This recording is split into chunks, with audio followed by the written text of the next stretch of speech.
Hello and welcome to episode 15 of the No Bullshit Property Podcast, brought to you by Howard and Paul of Cert Property. Our guest today is Manchester's very own Ben Hall. As Managing Director of LOFT Interiors, Ben has been at the forefront of the lettings market in both Manchester and throughout the UK, providing furniture solutions to both private landlords and build-to-rent institutions. Before we get started with this episode, just a quick reminder as always to check out certproperty.co.uk, where you can find the latest UK property news, downloadable industry guides, and much more to help you on your investment journey. However, before we start today's conversation, as always, we'll have a quick roundup of what's been going on in the property industry over the last month. Throughout our podcast episodes this year, we've talked quite frequently about rising rents and specifically lack of demand, which is in turn pushing rental prices up. Today, Property Mark, the professional body for the property sector, has released some quite alarming figures which really show the disparity between the demand and supply. Property Mark have surveyed a number of their member branches and state today that compared to July last year, there's 38% more tenants looking for property and there's only 24% more properties available. In addition to this, there's been quite an alarming jump in the number of tenants falling into arrears. So now on average in their member branches, there's approximately 6% of tenants in arrears. But is it now cheaper to rent a home than to buy one for the first time? Well, according to Zoopla, the online property portal, the average rent in the UK is now £1,163 a month, whilst the average mortgage for a first-time buyer with a 15% deposit is £1,285 a month. This is very much driven by London and the South East, and it is cheaper to buy in Northern England and Scotland. However, the average 2-year fixed mortgage rate is now 6.76%, and the 5-year fixed is 6.24%. So this latest data would certainly suggest that the rental market is set to grow even further. Without further ado, we'll welcome Ben. Hi, Ben. Hi, guys. Thanks for having me. It's a pleasure. So, do you want to start off by telling us a bit about LOFT and your journey? You've really been at the forefront of the emergence of build-to-rent in the UK. So, interested to get your views on the sector as well. But start off with your story. Yeah, so I started LOFT in 2003 with a £15,000 student loan that I hadn't sort of spent at university on, sex, drugs and rock and roll. And the reason that I'd saved that money was because as part of my course, I was able to do a 6-month exchange to America. And I studied in New Jersey for 6 months in my second year, the first couple of semesters. And I was just amazed, blown away by the quality of the accommodation in America in comparison to the UK.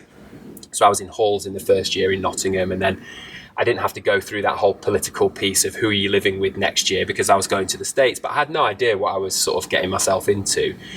And I was on a full grant at university back when they had full grants, so it was a funded exchange. And it changed my whole perspective basically on life, business, who I was. I was 19, I was all the way over in America. I'd never really come outside of sort of central Manchester before. I had a very strong Mancunian identity, and over there it taught me a lot. But when I came back, I couldn't stop thinking that there was a gap in the market for better quality accommodation, specifically for students actually, because obviously Manchester's got 5 universities. Mm-hmm. So in 2003 I started a business called Buy-to-Let Furnishings, and I was trying to attract buy-to-let landlords to buy furniture packages, and we also offered letting agencies a removal and replacement solution in between residential tenancies. My father at the time had a second-hand furniture business in Withington, West Didsbury, and the plan was we were going to remove the old stuff, sell it in his shop, and I was going to sell the new stuff, and it was a win-win. And that was 2003. So as time passed, 2004-05, that was when the buy-to-let boom happened in Manchester. Mm-hmm. So it was perfect timing, and the product that we'd sourced was really attractive to modern residents, and we started to put furniture packages together. And I think that the intention of LOFT going all the way back to then and from the beginning, it was to sort of improve the quality of rented accommodation for the end user, but also have a service for either the landlord or the developer or the agent, which made it easier for them to create that improved sort of lifestyle, basically. And then, you know, going all the way through to sort of now and build to rent, that when the financial crisis happened in 2008-9, we were furnishing more apartments than ever. And then the banks got a bit nervous and they pulled the plug about the rental model, and we lost a fortune in bad debt. And then the company sort of like rebranded itself as a student accommodation furnishing solution, and we offered this removal and replacement service into PBSA. But again, with the same mindset that we could improve the quality of student accommodation. I think a lot of the corporate institutions, they flooded the market. They were very, very keen to invest in student because student was a very safe bet for them. It was 47-week rents up front. In recession, more people go to university. That's right. Yeah. And then, so we made a name for ourselves for doing sort of high volume, high intensity installations into student, because they were massive jobs that we were becoming part of. And then obviously the same institutions that invested in PBSA began investing in build to rent, because they could take the students and move them into a more of a young professional type environment. And actually, we were involved in Manchester's very first build to rent scheme, which was Tribe, which was done by Nigel Rawlings and the Housing Capital Trust, and it was, I think, 3 dilapidated tower blocks in Beswick. And from then, you know, we were very much involved with the sort of treat residents as customers ideology and concept, and to do that through better quality interiors, but with also the replenishment solution that we always offered as a backup, as part of like a customer services piece. So I think that, you know, from 2003 all the way up till now, I think that the resident has become a customer, and the quality, people have realized that the better quality interior, the better quality service, better quality communication will eventually sort of equate to the tenant, or the resident as they're known nowadays, to staying in the property for longer. And obviously that is the trick to being successful as a modern residential landlord. And we definitely have been at the forefront of that. And I think I think that's where our sort of people first design sort of mantra came from, that we were, it's weird because Loft as a company is a value add in so many ways, that there's a lot of good energy that runs through the business in that way, because we are actually, our job is to add fluidity to the residential property sector, but also ultimately to make homes as comfortable and the environment which people live in as comfortable and as modern and as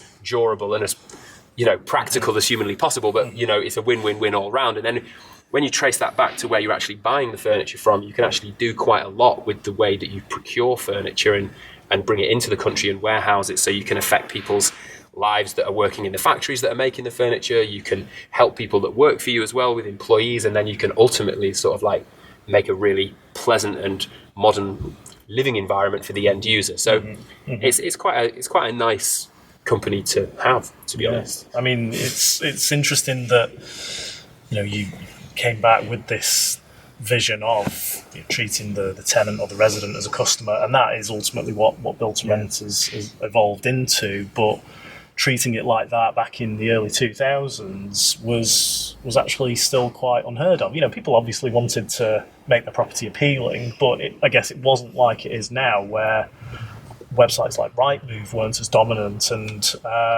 you know, Rightmove, you've got immediate visibility now of so many photos. They've got to look great to catch attention. You've got the 3D images. You've got all of that visibility. So even just from that perspective, it's interesting how times have changed, and how you have to be making your place look aesthetically pleasing, but like you say, durable as well, and finding that balance between that. Yeah, and I think it's really important. It definitely is, and I think it started with student accommodation actually, because there was a lot of opportunity to increase rents in student accommodation by making the interiors much more appealing and putting better quality amenity spaces and social spaces in there. And that's where the whole idea of sort of community focused operational management came in, where, you know, there was an idea that you stayed in halls for your first year, and then you went and lived in a HMO or an apartment or wherever it is that you lived if you left the city that you were from. But then, you know, the PBSA guys started thinking to themselves, well, hang on a minute, maybe we could keep the guys, rather than having that relet and having that churn, maybe we could keep people in for 2 or 3 years if we purpose-built a better quality with better amenities, people would stay for the 3 years while they're at university, and then we've got 3-year tenancies. And I think that idea really drove build to rent, and also making sure that everybody felt as comfortable and as valued as humanly possible as a resident. Because in America, each floor within the halls of residence would have a floor representative who was a student, and they would have a line of communication to building management. And if you had an issue, then you would communicate that, and that was unheard of to us. I mean, we were treated pretty badly at university. If you made a complaint, then you were almost made to feel guilty about complaining. And I spent in my second and third years, I was spending 25 quid a week on rent. I mean, there was no central heating, the windows didn't close properly. The place was it really was like a hovel, you know what I mean, in a really rough part of Nottingham. And it was that was part of your baptism of fire of being a student. It's just not like that anymore, the world is a different place. And students' expectations aren't that anymore. They've got such higher expectations, surely. And the rent, but you can't, 25 quid a week, that's just unheard of, in a shared house. And it was like a 3-bed terrace in the meadows in Nottingham, and it was wild. The late 90s sort of thing. It was fun. I mean, and you get to learn the value of where you live now, and the nice things that you have by living in a place like that. But I don't even know if those sort of types of accommodation even exist now. I think they do, but the market has moved towards a different expectation, more professionally managed, more services, amenities. That has emerged as probably the biggest sector of the market. And I guess it leads on to a question I was going to ask you, because you've been providing furniture to buy-to-let landlords, build-to-rent landlords for a period of time. What have you noticed in terms of changes in demands, in terms of what you supply, and changes in taste? How do you keep up with things like that, or are you actually almost setting the taste because you're a dominant player in the market? So how's that changed, and how do you influence it? I think originally in 2003, when we first started 20 years ago, there was the majority of the conversation that you would have with the landlord was the best price, the best possible price for the goods, because the attitude was, well, the resident's just going to break the furniture after 12 months, and then we're going to take it from their deposit, and then we'll have to buy it again. And then there was a move towards more of a contract quality product, which looks a bit institutional, and it doesn't really have that residential feel. But it definitely was the buy-to-let boom and the quality of the accommodation that came onto the market in Manchester and Liverpool and Leeds and Sheffield, when new build stock was coming onto the market quite quickly, especially in Manchester, whereby for the first time ever we had luxury residential property in the city centre, which we'd never had before. And then you were sort of asked to provide quotations for schemes, a year, 18 months in advance. So you'd be thinking to yourself, okay, what are the interior finishes? What's the target demographic? How can we attract, residents into these apartments in a very competitive market? So I suppose, in a way, without us really knowing it, we were shaping a lot of the trends. And, we did start going out to Asia and India and Eastern Europe quite early. So sort of 2008, we started to go out and start looking to import furniture ourselves and talk to the factories about various different types of themes, actually. So having sort of a mid-century theme and an industrial theme, and then a contemporary theme, and then more of a traditional theme, and then having a contract range, and the landlord or the investor could sort of pick which direction they'd want their interiors to look. And what's interesting about build to rent and co-living at the moment, and the way that the market's going, is that flexibility is what the operators are actually looking for their residents. So we actually are doing a lot of work with Quintain at the moment down at Wembley Park, which is essentially the UK's biggest build-to-rent community. I think there's around 3,500 apartments and homes there now, and there's another 3,500 that's been approved for planning, and I think they've got funding for maybe half of that. And what they've got over there is they've got some discount market rent, and then they've got buildings that have their own identity.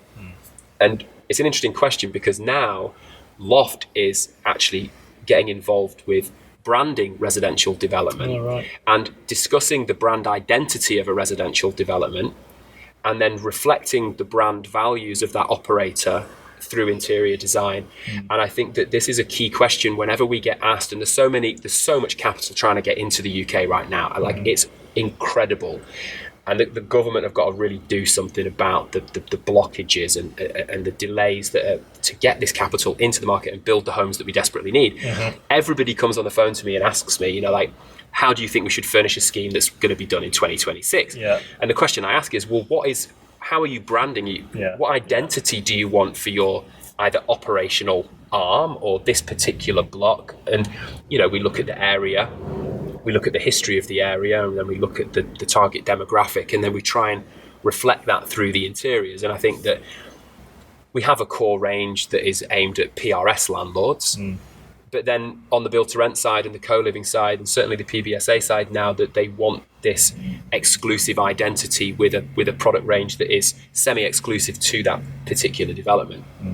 And the best thing about build to rent is that the standards that are being sort of set by build to rent and the UKAA and everybody that's involved with the build to rent phenomenon is that, we've got to bear in mind, build to rent is 2% of the private rented sector. And if everything gets built out, it's only going to be 4% of the entire private rented sector.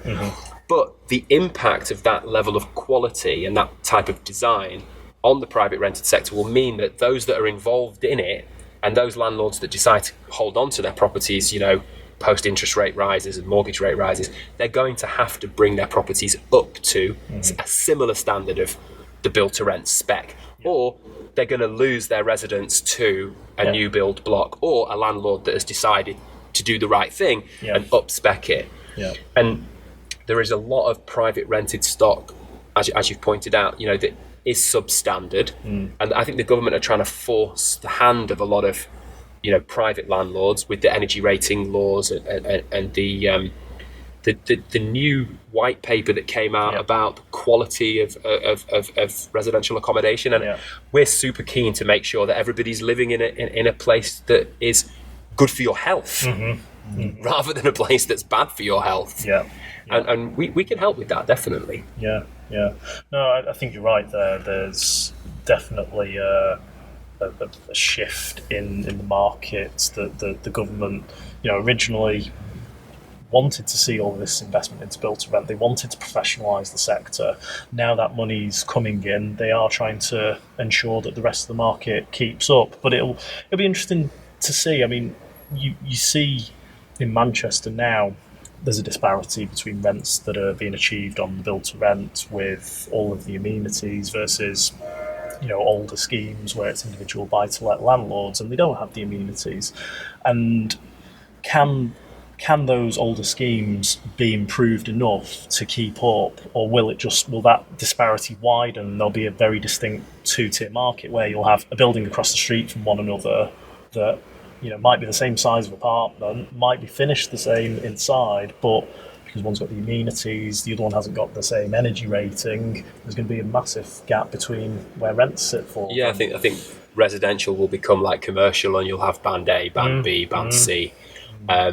But what we're seeing is that a lot of the private rented stock is being hoovered up by the corporate institutional investors that are buying larger portfolios, and then they'll standardize the specification of what you get within that operational brand, and then there's a certain level of expectation, and then they can monitor sort of like resident feedback through things like home views and stuff like that, where there's larger portfolios. And I think that the government legislation is pushing that agenda. Actually, it's easier for them to sort of monitor and make sure that the quality of accommodation is improved, because it's harder to manage 2.2 million landlords than it is to manage the thing is, in a way it's a positive step, and in a way it would be quite frightening for you if you were like 16, 17, 18 and it was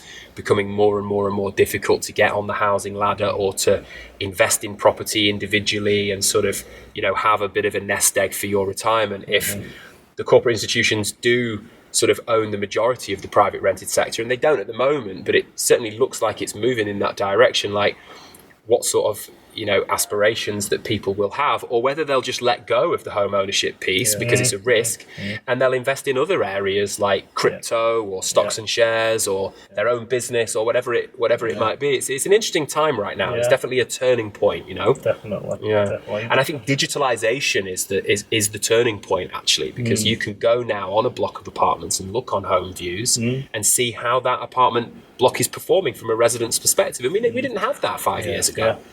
Well, like I say, barely had the visibility of things like Rightmove and just the level of visibility that gives in terms of how the property looks, and floor plans are expected to be on there now, whereas before you might have just seen a property on Rightmove with a price and it would be a lot smaller than what it had been made out to be. So even just simple things like that, the market's far more transparent. Yeah, your old window cards with the picture of the external and 3 bullet points with lines. Like, if I look at a property now and there's no floor plans on Rightmove, I won't carry on looking at the property. Exactly. I have to see the floor plans because you can work out whether you can improve the property or whatever. Yeah. But look, there's a lot of money that waiting for this market, the market that we're in now, to tip. And there's a lot of mortgages that are about to come for renewal, and people are going to have to start subsidising those mortgages or thinking about exiting. And it'd be interesting to hear from your perspective, actually, like the way that you see the market. Flip that round. No, it's just I mean, you guys are. I'm looking at things. People come to me when they need to furnish property, but we're not necessarily at the front end of what's happening in the PRS space. And I think you have to talk about the PRS space to understand the build-to-rent space and vice versa. And it's like, when is this tipping point going to happen whereby those additional that the interest rates plus the mortgage rates are actually going to make it untenable for private landlords, because the rents won't keep up with these increases, and at the moment it's still cheaper to rent. Invest. But the rents it's still cheaper to rent than it is to buy. Yes. Because of stamp duty. So the capital appreciation, if a flood of stock comes on the market, then the prices will. I'll let you sort of. Yeah, I mean, the thing that we've seen, private rental sector and individual buy-to-let landlords' appetite is still there, and I think it's actually perversely in some ways increased as interest rates have risen, because anyone who's had money sat in the bank with inflation at the rates they've been is looking at it going, well, that's worth 10% less than it was a year ago, so I need to invest it in something. And property still remains within our blood as a nation, and it still remains the thing that a lot of people feel safest investing in. And the stock market's been up and down over the last 12-18 months. Crypto has as well. So we're seeing people now going, well, okay, I might not get the return I would have before because I'm paying a lot more on mortgage, but maybe I just buy something a bit cheaper as an investment and take a smaller mortgage, take 50% loan to value rather than 65, 70. And that way I'm still cash flow positive with my investment. And everyone looks and goes, well, you never lose over property in the long term. Prices do go up. So we're still seeing the interest. I think the bits that will struggle will probably be the older properties we're talking about. We're seeing the interest coming into new build properties or newly converted properties that we're building. So those are a safer bet because your EPC rating will be high enough to not have to worry about upcoming legislation. You've got your warranties on your products, so you're not going to have to worry about replacement of things. So we're still seeing that level of investment. But that goes back to, like I say, I think because property is something that everyone immediately feels comfortable with investing in, because you live in a property and most generations, most people sort of have it drummed into them that you buy a property, you save and buy a property, and if you've got any more cash, you go and buy another one. And so I think that the private rental sector will need, like, if the government's goal is to force the hand, as you said, there will need to be some more pressure points in terms of legislation to really see a seismic shift. And that's the energy piece. Yeah. But they've recently pushed that out, haven't they, to, is it 2026 now, Yeah. or 2027, Yeah. and the EPC rating. But if you look at a lot of the housing stock in the UK, it was all built such a long time ago. Yeah. Or if it wasn't built a long time ago, it was built in the 50s, straight after the war, and it just hasn't been built with a long-term view in mind. No.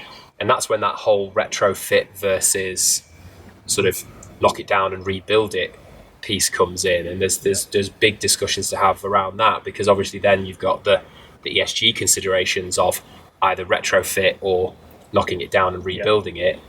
But that, in my view, sort of retrofit makes the most sense right now. Definitely. Yeah. And we've, it's amazing that the government haven't actually, seen an opportunity really to sort of soften the impact of what's happened with the working from home phenomenon. Because I don't know how you guys are finding it, but we're still seeing most people wanting to work from home a couple of days a week, Right. as a given. Yeah. And if you don't offer that sort of flexibility, then they will look for an alternative place to work where they can do that, because it's almost like a given right now that you can work from home. So the offices like yours will always be attractive, but not every office looks as nice as your office here in a trendy part of Manchester. Some offices must be quite difficult to go into. Yeah. And I'm just hoping that the Levelling Up committee and Mr. Gove and those guys sort of like get their act together, and actually, rather than just focusing on the next general election where it's just going to be tit for tat sort of like populism, actually come out with some sort of policy that is going to help to breathe some oxygen back into the private rented sector, because it definitely needs it. We can't all just be talking about build to rent all the time, because like a lot of the build to rent stuff as well that's passed for planning and actually got forward funding. It got forward funding when the build costs were less. Yep. And the cost of capital was a lot less. 14 rises in interest rates in 12 months is just absolutely unheard of, and the impact of that won't be felt for another sort of 12 months. So there could actually just be a gap while everybody waits for things to settle down, which again would just drive rents up. Yeah. But then for me, for our business, for Loft, the higher the rents, the higher the aspiration for the interiors, and then that will drive more refurbishment and replenishment and an improvement in interiors. The landlords just don't seem to have to spend the money at the moment because their rents are going up with the same quality furniture. Yeah. But what's really interesting, as you said it before, Paul, you're having less people move house. Our furniture is designed for people to live in a modern way. So get home 7-8 o'clock at night, leave your house 7-8 o'clock in the morning, spend Saturday morning having your brunch, and then you go out, and then Sunday you might have a floppy day on the sofa or whatever. But for 2 years people were locked up, locked down. So our furniture has been used sort of 10,000% more than what it would have been in a normal world, a natural environment. So we haven't seen the replenishment requirement come back that you would expect, and that is because We can still let the property. and the market is pretty much stagnant with regards to everybody staying where they are, because it's way more expensive to move to the next place. And also people have been used to sort of moving up for the last 20 years. All of us have benefited from the growth in the property sector, and we've improved the way that we've lived. But if you want to go down and you've got to pay more money for a smaller place in a worse location, you're not going to move. Yeah. I don't know how this whole thing's going to pan out. Yeah.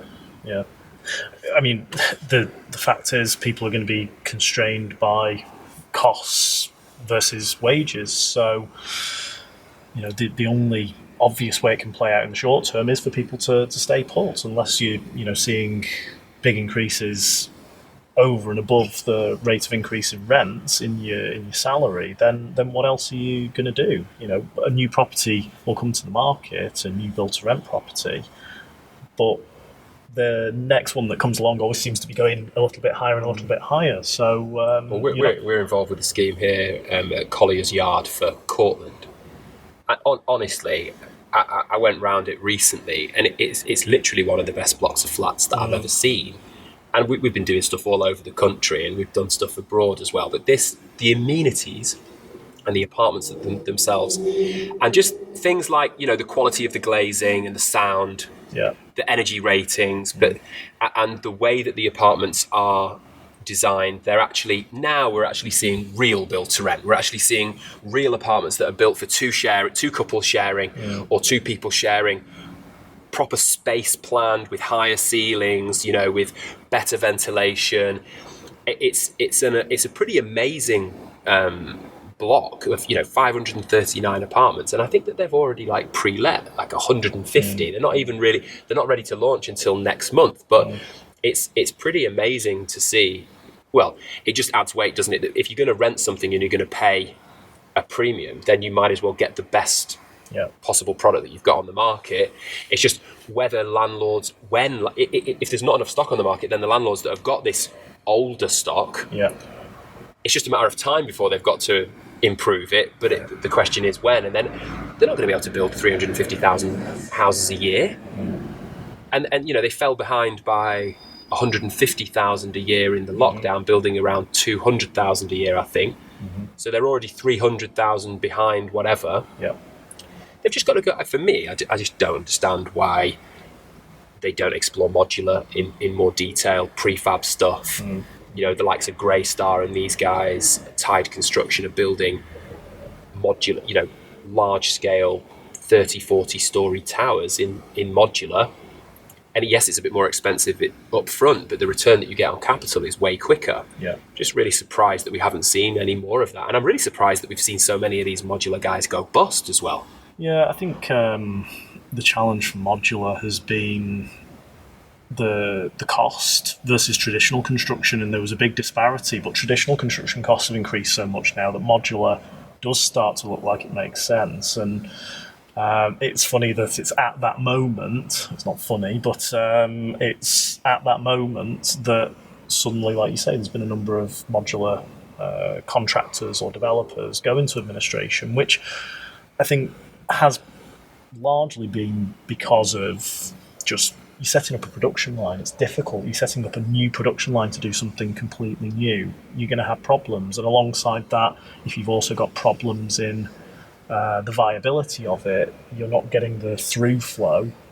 Maybe you've got problems with planning. It's not an industry where if you have demand for X number of products, you just increase your supply and you meet that demand. You're constrained by things like planning and funding. So I think there's a few factors that have made it challenging, but it's still something that we do need to explore further, and something that we've talked about on other podcasts. Again, another episode. It's another thing that probably needs more government intervention, but probably not right now, whilst everyone's struggling with higher build costs and higher interest rates. So it's got to be the future for construction, modular, and modular encompasses a lot of different prefabricated, basically factory offsite, made to a consistent standard. You can do your quality checks much easier than building something out in the wind and rain. So it's going to be a higher quality product as well as more efficient to build. We've been involved in quite a few, and they're pretty good. Gosh, I think we could talk all night about you've got so much insight, which is amazing. I think we need to get you on another podcast, maybe in 6 months, and see where we are then. Happy to come back. It's interesting. So, 20 years of LOFT. Obviously, you've evolved even from me first meeting you probably about 18 years ago, how your business has evolved and grown. And you said before about now the different techniques in which to sell and doing the interiors and the branding of the building, which is really interesting because it's something we've talked a lot about having identity and, the market being so much in the market that it is about the brand and the community in the building, and something which is really key to our values. So what's next for LOFT? Are you staying in this space? Have you got other ideas, other things you want to achieve? Yeah, we're not going anywhere, and we're enjoying being in the built to rent, student, co-living, PRS space as it continues to emerge. But I think that the next 20 years we'll probably start offering a solution in Europe as well.